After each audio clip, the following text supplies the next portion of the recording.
narito po dito ang update natin para sa lagay ng ating panahon ngayong hapon po ng May 4, 2024 na kung saan sa ngayon ay patuloy pa rin na easterlies ang hangin na umiihip po dito sa ating bansa. Meron pa rin tayong shallow LPA na minomonitor sa southeastern part ng Mindanao pero mababa naman ang chance nito na maging bagyo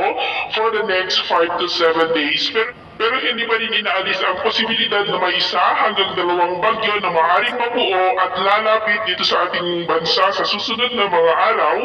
At ang development ng mga namamataan dito ang ating babantayan at ito ang pinapakita ng forecast model natin pong ginagamit hanggang sa susunod na 2 linggo. At sa lagay ng ating panahon,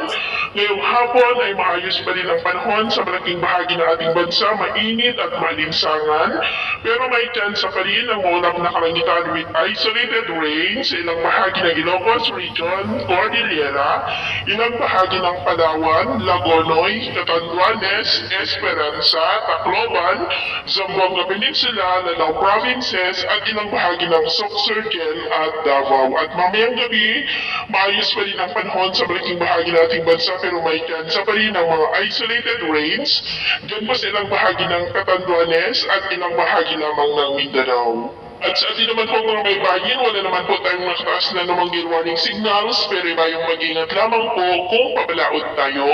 para mas makaiwas sa mga sakunang